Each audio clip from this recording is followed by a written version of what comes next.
91.2 FM पर आप सुन रहे हैं बदलते शहर की धड़कन हेलो हल्द्वानी। दोस्तों, हेलो हल्द्वानी एक सामुदायिक रेडियो है जिसे 91.2 मेगाहर्ट्ज की फ्रीक्वेंसी पर उत्तराखंड मुक्त विश्वविद्यालय आप तक लेकर आता है। और इस रेडियो पर हम समुदाय और समाज से जुड़े हुए कई तरह के मुद्दे आपके सामने लेकर आते हैं।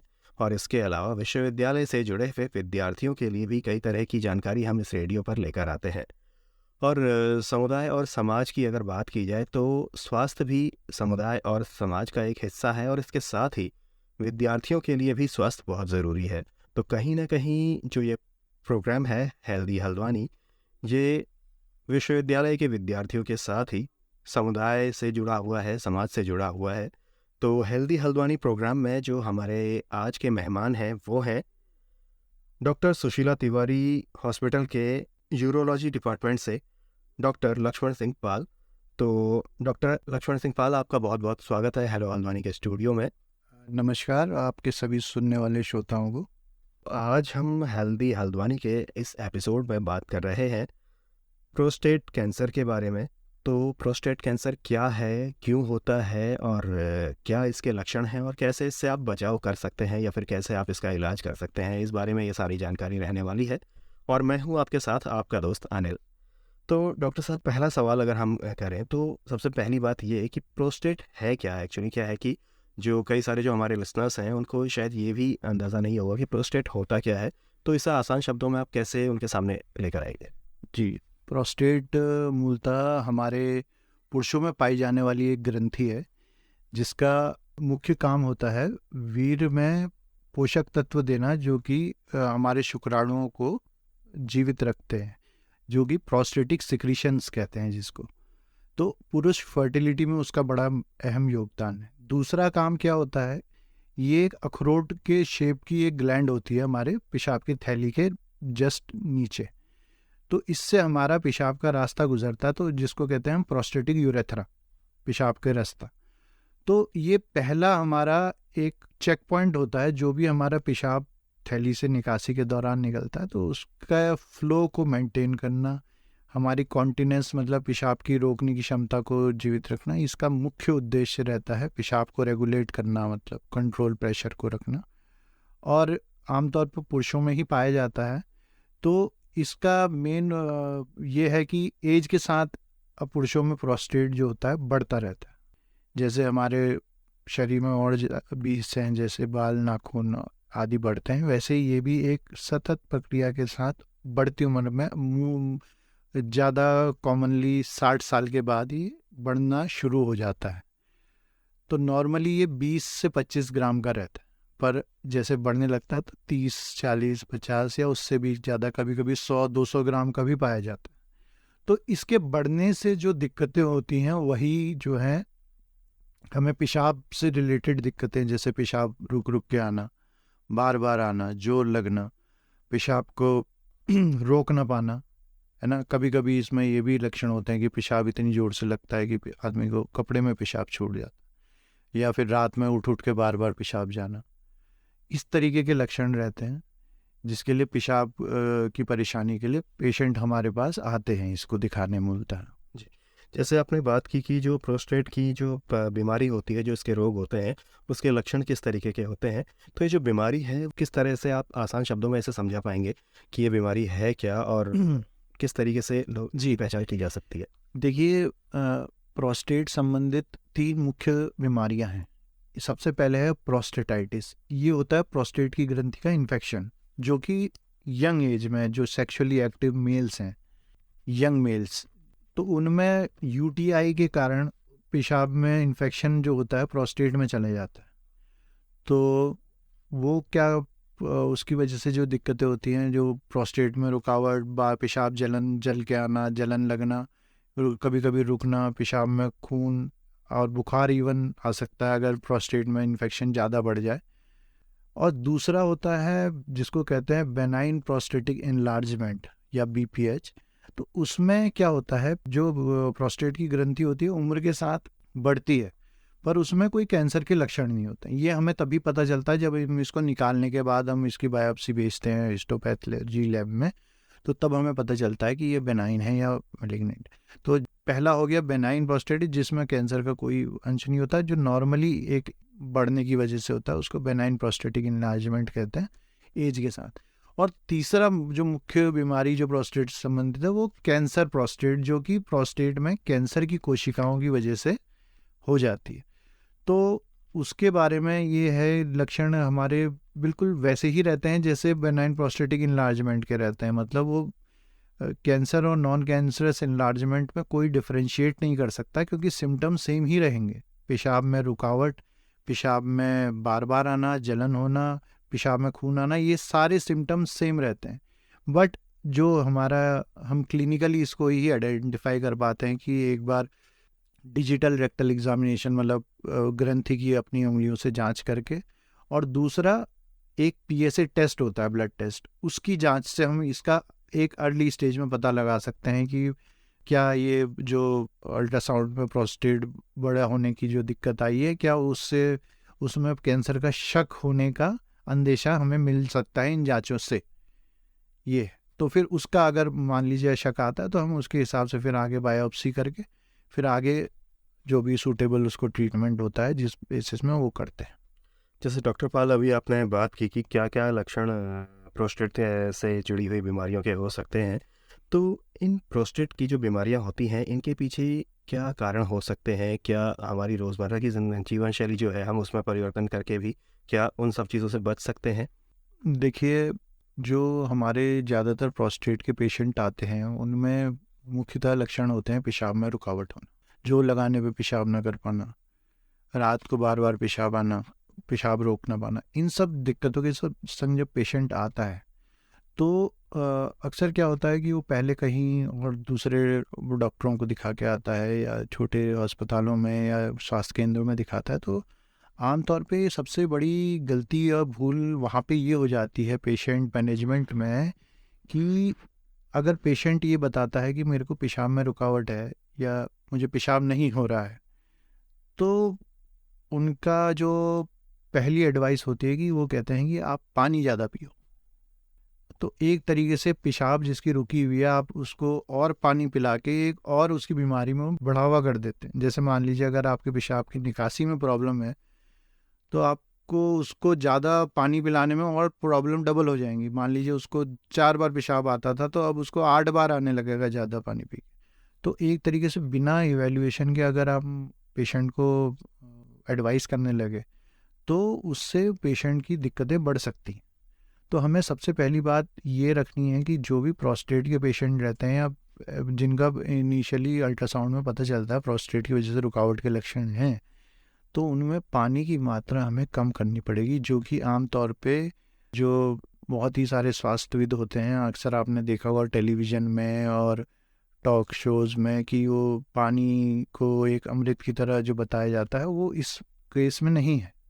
इसमें इसके विपरीत क्या करना पड़ता है, पानी को हमें अपनी बेसिक ज़रूरत तक ही रखना। पानी को अगर हम उसमें दवा बता देंगे पेशेंट को कि पानी ही आपका उपचार करेगा, पानी ही पीने से आपको पेशाब होगा, तो आपकी प्रॉब्लम पेशेंट की डबल हो जाती है।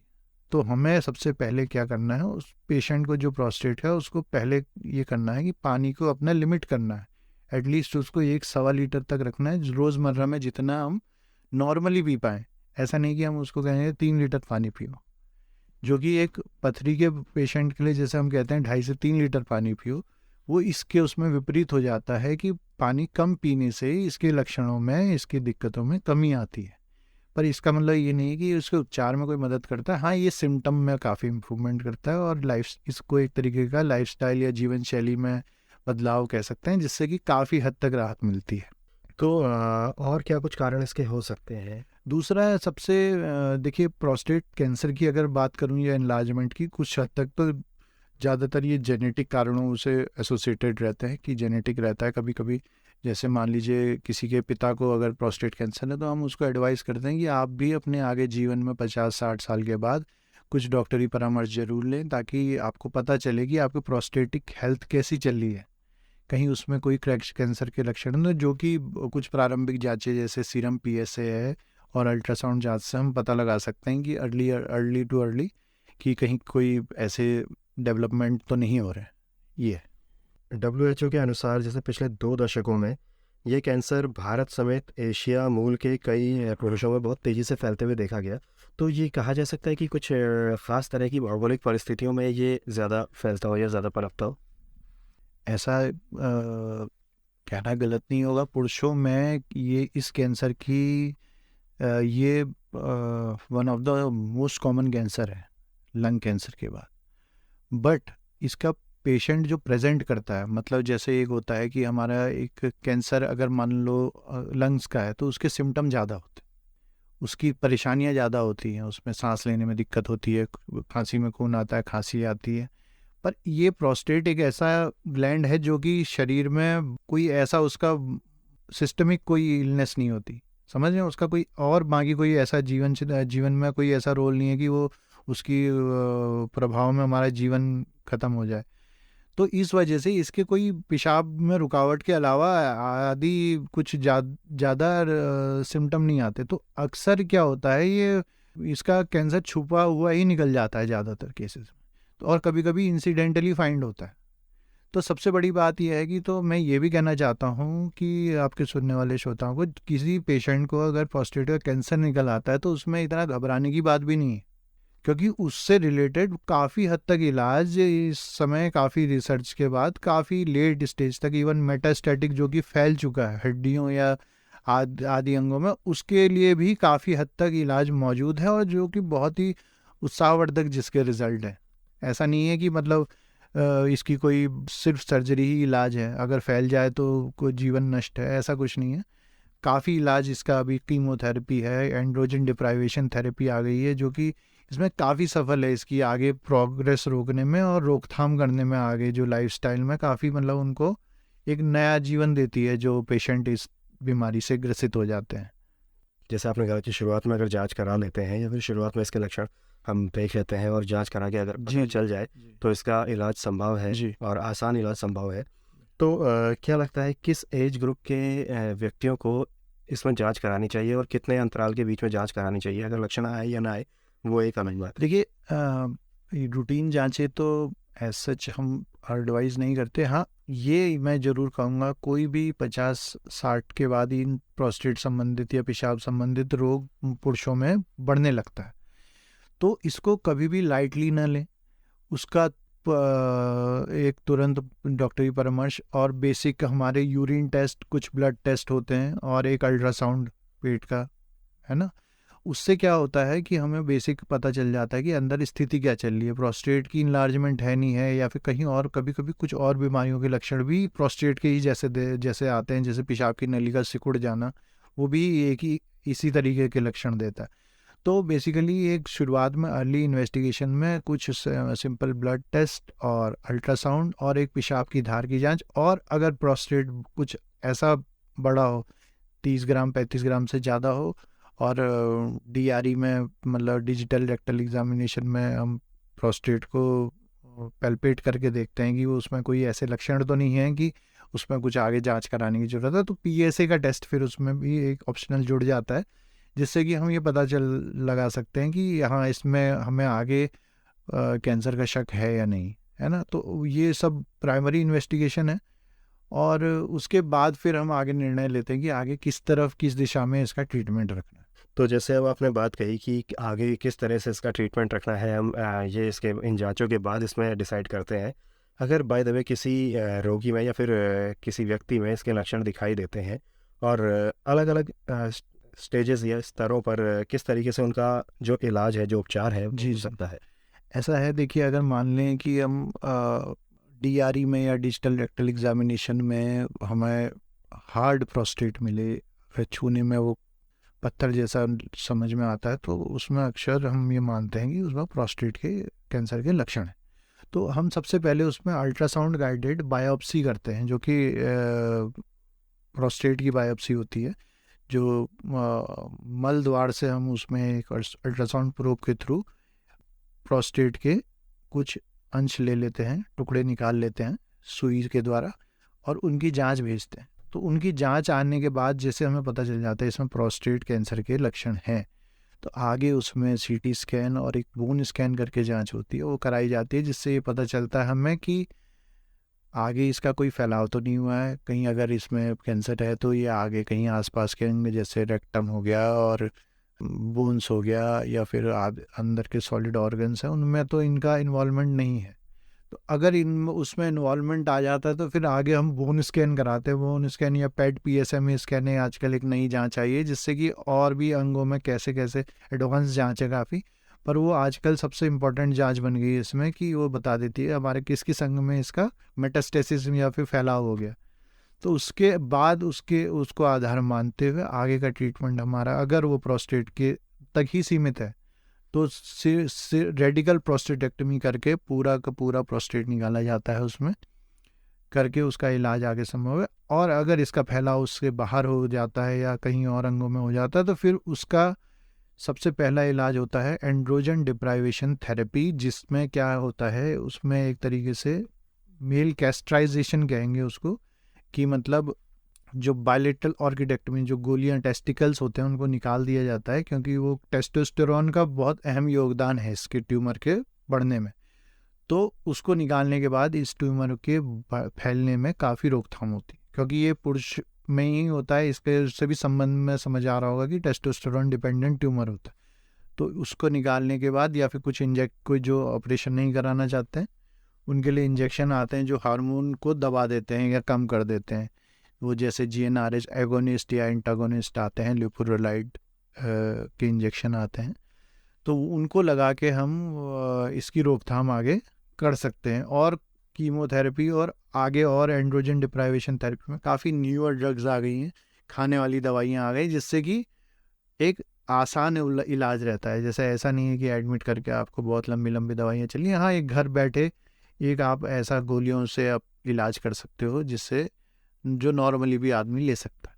तो डॉक्टर साहब आपने ये बताया कि अगर प्रोस्टेट कैंसर अगर किसी रोगी में हो जाता है तो किस तरह से उसका इलाज किया जाता है, किस तरह से उसका उपचार किया जा सकता है। लेकिन अगर हम बात करें कि पहले की स्टेज में ही अगर इससे बचाव की, तो कैसे बचाव किया जा सकता है या फिर अपनी रोज़मर्रा की ज़िंदगी में हम किस तरह से बदलाव करके इस रोग से खुद को बचा सकते हैं? देखिए इसमें ज़्यादातर ये जेनेटिक होने की वजह हो तो उसमें कोई रोकथाम का तो कोई बात बनती नहीं। हाँ हालांकि पर ये देखा गया है जैसे अगर कुछ हद तक जैसे मोटापा बहुत कॉमनली पाया गया है इन पेशेंट्स में, तो मोटापे में कमी रहे और अपना जो डाइट में मॉडिफिकेशन ये रहता है कि जो नॉन वेजिटेरियंस डाइट जो होती है वो ज़्यादा इनमें पेशेंट्स में पाया गया।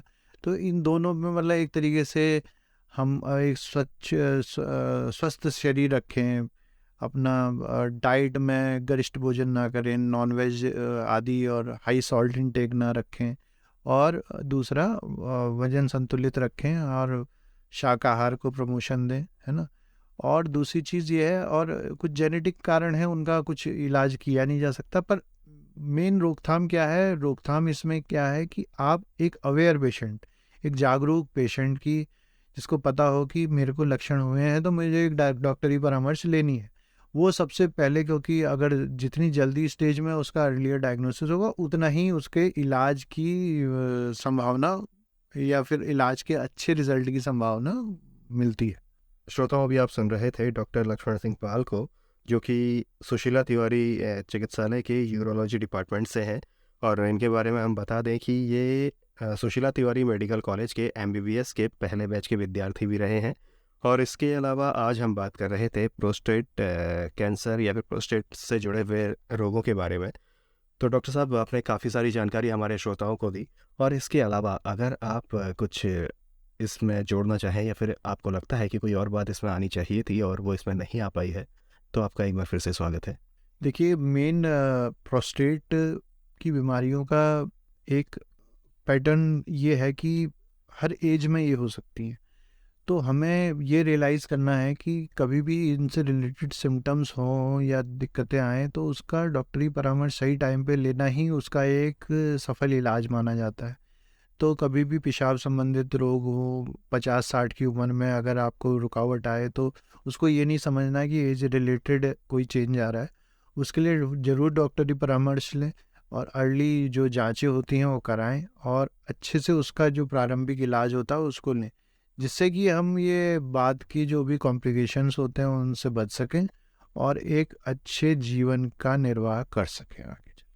तो डॉक्टर लक्ष्मण सिंह पाल, आपका हमारी तरफ से और हमारे श्रोताओं की तरफ से जो भी रेडियो को सुन रहे हैं उन सब की तरफ से बहुत बहुत धन्यवाद कि आपने हमें और हमारे श्रोताओं को प्रोस्टेट से जुड़ी हुई बीमारियों के बारे में जानकारी दी और किस तरह से हम इनसे अपना बचाव कर सकते हैं या फिर किस तरह से इनका इलाज संभव है, ये सारी बातें आपने हमसे साझा की।